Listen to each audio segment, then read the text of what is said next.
So in terms of if in a family where I'm traumatised as the parent, which must happen in some instances as well, do the same guidelines apply? Do I look for changes that I'm experiencing, try to manage it myself, and then if I can't, look for support from yourselves?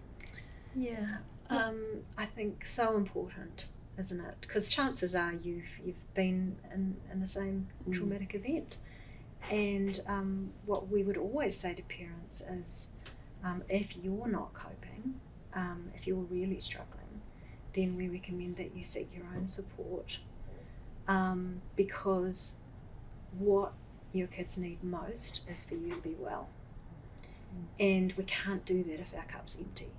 It's that old analogy, isn't it? The oxygen mask, you got to put it on yourself first before you can tend to your young ones. And the same as with this situation, is building up your resources, so then you're able to share some of that, and to be able to cope and manage better when you're dealing with a wobbly young one. And I think that when as we were talking before about little brains, or actually any size brains, and that nervous system being on high alert if you've experienced trauma. If you're not coping well as a parent, then actually your kind of edginess or your reactivity, and these aren't sort of things to feel guilty about, even though as parents we do, right? We feel guilty about everything that we're not doing perfectly.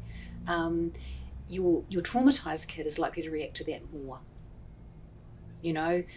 Joe Blow, 17-year-old, I'm talking about my own one at home, can kind of go, yeah, Mum, you lost your temper, but I stopped listening to you after the first sentence, so, go for gold. And I'm like, what? Anyway, maybe that's just, I need my own therapy. But, if it's a 17-year-old who's traumatized, and actually Mum might lose her rag and kind of get upset and get angry or be irritable, then, if I'm sitting with my own nervous system being revved and I'm reading the room, I might not be a very good interpreter, and so I might sense some danger.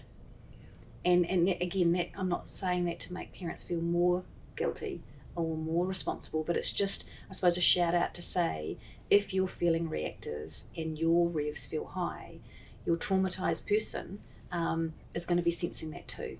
So, I think one of the most important things, as Sam's saying, is actually it's probably more important for you to take care of yourself, because your young person needs you. They need you more than they need a therapist.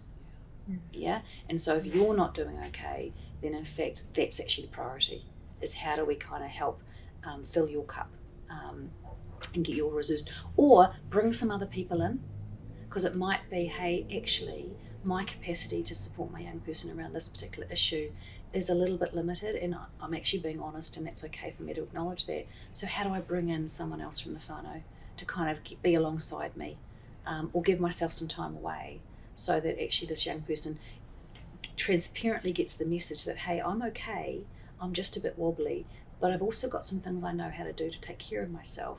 So we've got you, little person, but it might mean that we need a bit more of a team. Yeah.